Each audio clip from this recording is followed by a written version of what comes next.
Aujourd'hui, Mindset Holistic vous présente 6 approches alternatives à la médication pour guérir ces traumas. Bessel van der Kolk, médecin psychiatre et figure de référence dans l'étude des traumatismes depuis près de 50 ans, a dévoilé des découvertes essentielles pour mieux comprendre et traiter les blessures psychologiques. Il explique que le traumatisme laisse une empreinte indélébile dans le cerveau. Lorsqu'un événement extrême survient, comme une agression, un accident grave ou une expérience de guerre, le cerveau de survie prend le dessus. Ce mécanisme déclenche des réactions automatiques de fuite, de combat ou de sidération. Mais chez certaines personnes, ces réponses restent actives bien après la fin du danger, transformant leur quotidien en un état d'alerte permanent. Les traitements conventionnels comme le Prozac ou le Zoloft ont montré des résultats mitigés. Ils permettent parfois de diminuer l'intensité des symptômes, souligne-t-il, mais ne permettent pas aux patients de se réconcilier avec leur histoire. Cette limite a poussé Van der Kolk à explorer des approches radicalement différentes. L'une de ses découvertes majeures est l'EMDR. Il raconte avoir été sceptique au début. Faire remuer les yeux pendant que les gens pensent à leur traumatisme, ça semblait absurde. Mais les résultats étaient indéniables. Il donne l'exemple d'une femme ayant vécu un grave accident de voiture. Après plusieurs séances de MDR, elle a arrêté de revivre constamment la scène dans ses cauchemars. Pour la première fois, elle pouvait dire « Oui, c'est arrivé, mais c'est terminé ». Le yoga a également révélé un potentiel thérapeutique inattendu.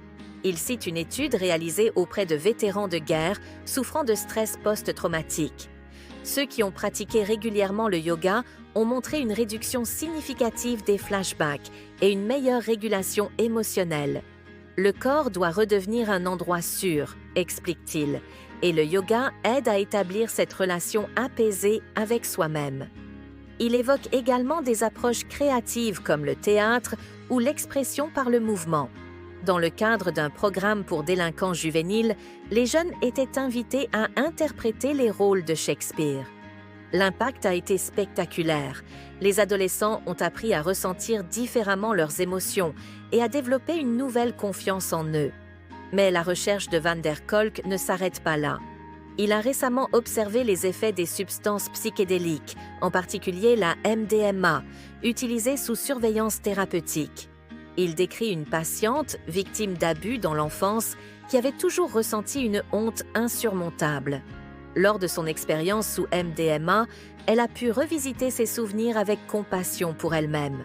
Ce n'est pas une expérience agréable, précise-t-il, mais une transformation profonde où les gens cessent de se blâmer et recommandent « Oui, c'est ce qui m'est arrivé, mais ce n'est plus ce que je suis ». Ce qui ressort de ces recherches, c'est qu'il n'existe pas de solution universelle. Chaque personne est différente. Ce qui a fonctionné pour l'un peut ne pas marcher pour un autre, conclut-il. Mais une chose est sûre, guérir d'un traumatisme est une expérience qui exige du courage et de la bienveillance envers soi-même. Si vous avez aimé ce contenu, alors faites-le savoir en cliquant sur le pouce bleu et en vous abonnant à la chaîne.